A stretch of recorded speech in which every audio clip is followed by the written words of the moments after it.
बिस्मिल्लाहिर रहमानिर रहीम। हे समस्त जगतबासी, आज आमी शामीम आলী চিশতি আপনাদের সামনে যে আলোচনাটি নিয়ে হাজির হলাম সেই আলোচনাটি স্বপ্নের ব্যাখ্যা। এই ব্যাখ্যাগুলো আমরা অবশ্যই জেনে রাখব। আমাদের জীবনে চলার পথে এই জিনিসগুলো, এই স্বপ্নগুলো দেখলে আমরা সেই বিপদ দেখলে আমরা সংযত হব এবং বেঁচে চলব। দেখুন, মানুষ জীবনে স্বপ্নে অনেক কিছু দেখে। আল্লাহ কিন্তু নবী রাসূলদের মতো আমাদেরকে সকলকে ওহী দেবে না, সকলকে ইলমে লাদুনি দেবে না। যার ফলে আমাদের কি করতে হবে, যে স্বপ্নের ইঙ্গিতগুলো বুঝে চলতে পারলে আমরা দুনিয়াতে আখিরাতে আমরা জয়লাভ করব ইনশাআল্লাহ। কারণ আমি কালকে কি করব, কালকে আমার কি হবে, কালকে আমার রাস্তায় বিপদ হবে না আমার একটা দুর্ঘটনা হবে, এটাও কিন্তু আল্লাহ স্বপ্নে ইঙ্গিত করছেন। কিন্তু আমরা বুঝি না বলে সেই দুর্ঘটনায় পড়ে যাই, তখন আমরা অনেক ক্ষতিগ্রস্ত হই এবং আমাদের দেহের অঙ্গ প্রত্যঙ্গ নষ্ট হয়ে যায়। তাই বলবো কি, একটা মানুষ, সে ব্যক্তিটি ধনী, যার টাকা পয়সা আছে, সে কিন্তু মূলত ধনী নয়। ধনী যার হাত পা চোখ নাক কান সমস্ত কিছু তার ঠিকঠাক আছে, সর্ব অঙ্গ প্রত্যঙ্গ যার ঠিক আছে, সেই ধনী, যে কোনো কাজ করতে পারবে। আর যে হাত নেই পা নেই চোখ নেই, সে কিন্তু গরিব, তার একটা অংশ দুইটা অংশ নেই। তাই বলবো কি, আমাদের এই স্বপ্নের ব্যাখ্যাগুলো আল্লাহ আমাদেরকে যা কিছু দেখায় তা যদি বুঝে চলতে পারি, তাহলে বড় বড় দুর্ঘটনা থেকে আমরা বেঁচে থাকতে পারবো। বড় বড় লেনদেন করতে যাইয়া কি আমার লাভ হবে কি লস হবে তা আমরা বুঝে চলতে পারবো। তো আজকের আলোচনা হলো যে আপনি যদি কখনো স্বপ্নে দেখি যে লাল আঙ্গুর ফল খাচ্ছি, যেমন লাল আঙ্গুর ফল আমি প্লেটে নিয়ে খাচ্ছি বা পেরে খাচ্ছি বা টোকায় টোকায় খাচ্ছি, তো খাওয়া কথাটাই বিষয়। যে লাল আঙ্গুর খেতে দেখলে আমরা এটি কি বুঝবো, আমরা এই জিনিসটি বুঝবো যে সকালে ঘুম থেকে উঠে ব্যাখ্যা এটি করব যে আমাদের কোনো রোগাক্রান্ত হতে পারে ফ্যামিলিতে, বা আমি নিজেও রোগাক্রান্ত হতে পারি। এই জিনিসগুলো দেখে যদি আমরা বুঝে চলি, তখন কি হবে, সকালে ঘুম থেকে উঠে আল্লাহর কাছে সিজদা দিয়ে দরখাস্ত জানিয়ে দেব যে হ্যাঁ আল্লাহ, এরকম বিপদ যদি আমার এসে থাকে তাহলে আমাকে ক্ষমা করুন এবং সংযত হতে হবে। তো ইনশাল্লাহ আল্লাহর দয়া হলে এটা কাটিয়ে দেবে। আচ্ছা, আরও একটি কথা বলে থাকে মানুষে, যে জ্ঞানীর ঘুম আর মূর্খের ইবাদত সমান। এই কথাটা কেন বলে, কিন্তু মানুষ যারা এই কথাটা বলে তারা কিন্তু বোঝে নাই যে জ্ঞানীর ঘুম মূর্খের ইবাদত কেন। দেখেন, জ্ঞানী যখন ঘুমাবে তখন তার কাছে আল্লাহর তরফ থেকে যে স্বপ্ন আসবে, এই স্বপ্নগুলো সে অর্থ করে চলবে, তাহলে অনেক বিপদ থেকে সে বেঁচে থাকবে। আর এটা কি বলা হয়েছে, জ্ঞানীর ঘুম আর মূর্খের ইবাদত।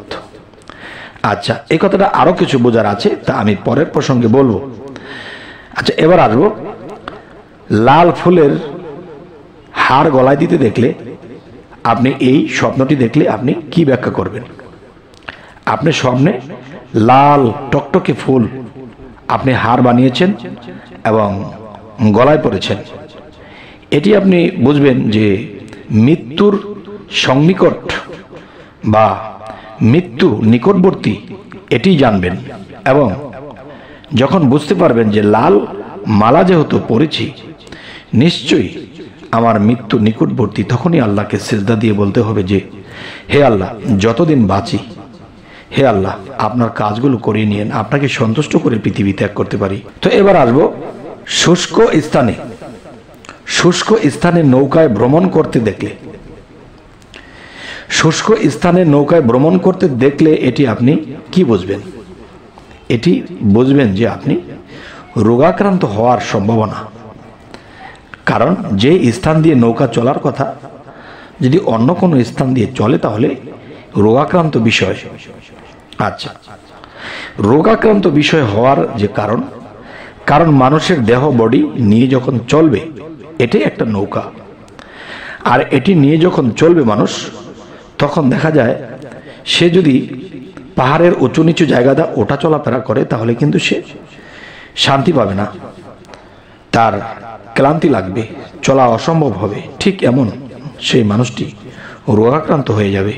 আর রোগাক্রান্ত হলে সেই মানুষটি এই অসুখ ভোগ করবে, তার সুখ থাকবে না।